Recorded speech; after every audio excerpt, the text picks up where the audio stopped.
Estimadísimos, estimadísimas, bienvenidos a esta reflexión para el día del 14 de enero del 2025. Algunas ideas puntuales. La primera está tomada de la carta a los Hebreos en el capítulo 2, versículos 5 al 12, que está retomando un salmo hermosísimo, que es el Salmo 8, que habla de la dignidad profunda del ser humano. ¿Qué es el hombre para que te acuerdes de él? El ser humano para que mires por él. Lo hiciste poco inferior a los ángeles, lo coronaste de gloria y dignidad, todo lo sometiste bajo sus pies. Quiero en en esa primera frase detenerme en algunas cosas. La primera es un ejercicio de contemplación. Cuando miramos la grandeza y la hermosura de la creación, podemos ver claramente los rasgos y la necesidad del Creador. Pero es el ser humano el culmen, y es el culmen porque fuimos habitados por Dios mismo. Por eso somos su imagen, porque hay algo de Dios en nosotros, somos una participación suya. Dios habita en lo humano y por eso tenemos un lugar único en la creación.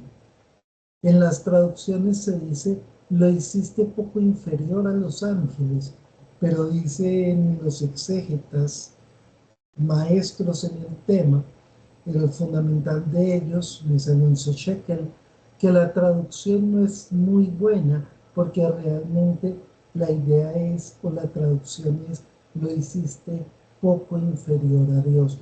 Claro, porque somos una participación divina, pero lo somos en una condición de finitud. Todos nosotros somos una kenosis de Dios, una participación divina en finitud. Ahora bien, efectivamente se nos reafirma la idea de que en Jesús podemos ver el culmen mismo del proyecto de Dios para el ser humano.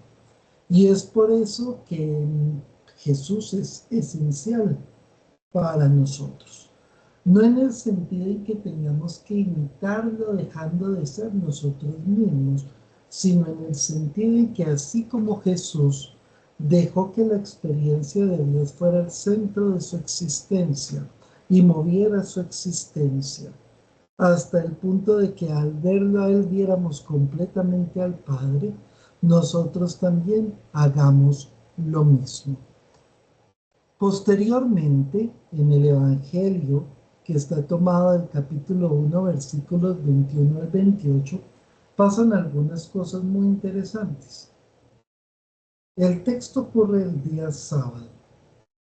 Recordemos que para la tradición judía y especialmente farisaica, la observancia del sábado era fundamental porque era el día que se dedicaba a Dios y por eso ese día, que era un día entre comillas de contemplación, no se podía realizar ningún trabajo. Nos encontramos en la sinagoga. Aquí hay una diferencia muy interesante con Juan el Bautista, que llamaba en el desierto. Jesús tiene una estrategia distinta. Jesús va al encuentro de los seres humanos. Es Jesús quien los busca y justamente es el rostro mismo de Dios. Dios no espera que el ser humano lo busque. Dios todo el tiempo está llamándonos, está buscándonos, está tratando de encontrar en nosotros una respuesta. Y lo mismo hace Jesús. Jesús va a buscar.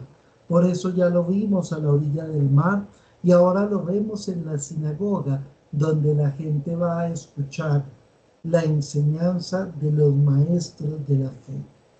Y en ese lugar, en donde los maestros más insisten en la pureza, se nos presenta un hombre impuro que tiene un demonio. Es un tema simbólico muy profundo. En medio de la sinagoga, en la enseñanza de pureza, en el día de la pureza, se encuentra la impureza y los maestros de la ley no la habían detectado y tampoco saben qué hacer frente a ello. Y entonces resulta que aparece una cosa muy interesante, yo siempre hago énfasis cuando toco este texto en eso, los espíritus impuros, que en este momento no quiero profundizar mucho en ese elemento pues, del exorcismo como tal, porque realmente en los evangelios son más símbolos. Hay una cosa que es muy interesante, le dicen: ¿qué tenemos que ver nosotros contigo, Jesús Nazareno? ¿Has venido a acabar con nosotros? Sé quién eres, el Santo de Dios. Y aquí quiero que miremos tres cosas. Primero, la fe no es proclamar que Jesús es el Hijo de Dios. Los demonios lo hacían. La fe no es realizar una profesión con la boca. La fe es permitir que la experiencia de Dios permee la vida. Por eso la fe es adhesión. Segundo elemento fundamental. ¿Has venido a destruirnos? No. Dios es bondad. Dios es amor. Dios quiere la plenificación y la plenitud de todo lo creado. Dios no destruye. Dios no castiga. Dios no acaba su creación. La ama profundamente. Por ende, ellos saben que Dios no los destruye y Jesús tampoco. Yo no he venido a destruirlos. He venido a liberar al ser humano, a dignificarlo, a devolverle su esplendor, a devolverle su grandeza, a que reconozca su valor y a que responda al llamado que tiene de dignificar su vida, de comunicar bondad y de comunicar vida también a los demás. Por eso, dice el texto, que el espíritu lo retuerce, da un fuerte grito, sale de él y todos se preguntaban: ¿qué es esto? Es la voluntad misma de Dios, un Dios que no destruye, un Dios que no castiga y un Dios que manifiesta que quiere la dignificación y el bienestar del ser humano por encima de las normas, por encima de la religiosidad, por encima de lo establecido.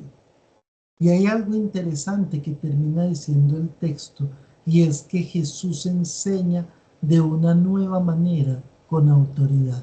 En la Biblia hay una diferencia entre poder, que es el uso de la fuerza, y la autoridad, que brota de la coherencia y del ejemplo.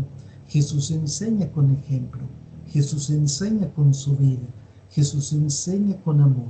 Y el poder solo lo utiliza para liberar al ser humano y para que el ser humano encuentre caminos de dignificación. De la misma manera, entonces, hoy tenemos una invitación muy fuerte. Que el poder que nosotros podamos tener por cargos o por situaciones de vida, lo ejerzamos para dignificar y liberar al ser humano. Y que toda nuestra vida sea bajo la autoridad, es decir, bajo la coherencia y bajo el ejemplo. Que recordemos que Dios no quiere la destrucción, sino que quiere todo lo contrario, la plenificación.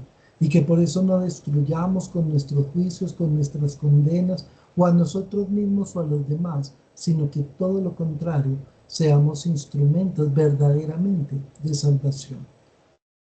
Muchas gracias. Dios los sigue bendiciendo.